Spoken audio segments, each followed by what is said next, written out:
So we continue on our journey. The sun is starting to creep out through those clouds at the end of the day. Frankie Watson could bounce back in this one. FIA Mini GP 160. Tyler Humphries alongside him on the front row. Then Cooper, Dilks, Stevenson and Herring with Chloe Gleeson and Ollie O'Gorman in the mix as well. At the tail end, we could have a few chargers. Leo Soliu and Max Robinson, along with Ollie Everts and Leo Hams. A couple of non-starters, but what can Frankie Watson do this time? Will he get a better launch up to the first corner? This time Frankie Watson hits the front. That more than makes up for the difficulties in the previous race. He hits the front and looks good with it. Already a little bit of pressure coming in from behind him. He's going to have pressure from Humphries and Cooper straight out of the blocks. But this time Frankie Watson will be absolutely determined. Even if he couldn't get the win in the previous class, he certainly wants to get it in 160.50. And doesn't want to fall off this time. He's got the lead, but can he hold on to it? We know that Humphries is particularly quick. That is Frankie Watson picture, the man from Haywards Heath in Sussex. It's a long journey from Sussex to Cumbria here, but he's making it pay at the moment. Can he stay there? It's going to be a tricky one. He's certainly going to have a lot of pressure from Tyler Humphries and Hudson Cooper on this lap as they work their way towards the end of it, but there's a little bit of daylight between Frankie Watson and Tyler Humphries in second position. Then it's Hudson Cooper. That looks to me like a bit of a shuffle of the deck there. Wilson Dilks trying to work his way forward. I think that's into P4 as they work their way through the chicane on the first lap. All going very well as Wilson Dilks now finds himself in fourth position. That's a change in the lead. Tyler Humphries has got through. So Humphries has found the way through on Frankie Watson. We didn't see it, unfortunately. But Frankie Watson now finds himself in second position, trying to chase down our new leader, Tyler Humphries, once again. So Humphries, the 19 bike, has gone back to the front. Frankie Watson is going to have to retaliate and try and come back at him if he wants to steal this victory back.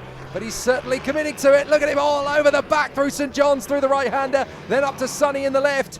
Frankie Watson is determined. He does not want to lose another chance of a victory, and he's getting straight back on with this defensive strategy to come back in on Tyler Humphries. Humphries holds the lead, but Watson determined. He's not going to lose another race. Yeah, he was just window shopping there, not actually at the sails as he had a look up the inside later in the race.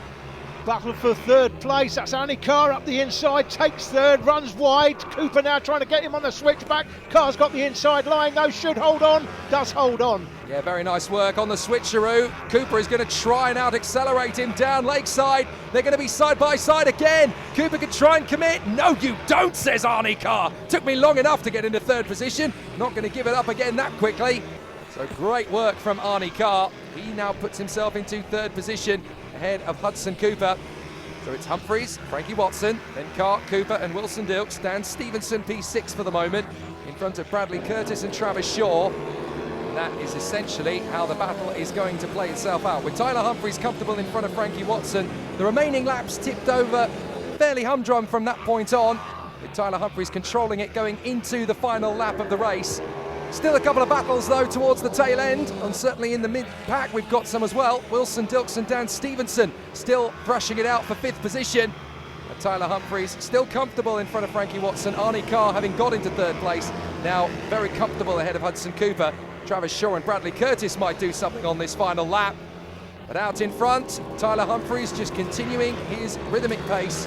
There's Thomas Bond and Isabel Wingate, and behind them, but not on the race because they're in the top 10. Harrison Quincy and Taylor Tomlinson are having their own duel. So we've got a battle for fifth, a battle for seventh, and a battle for the ninth, all the way to the last lap. Tyler Humphries, though, able to cruise home in front of Frankie Watson to the tune of 1.3 seconds. Arnie Carr just hanging on in front of Hudson Cooper, who pushed him all the way to the finish line there.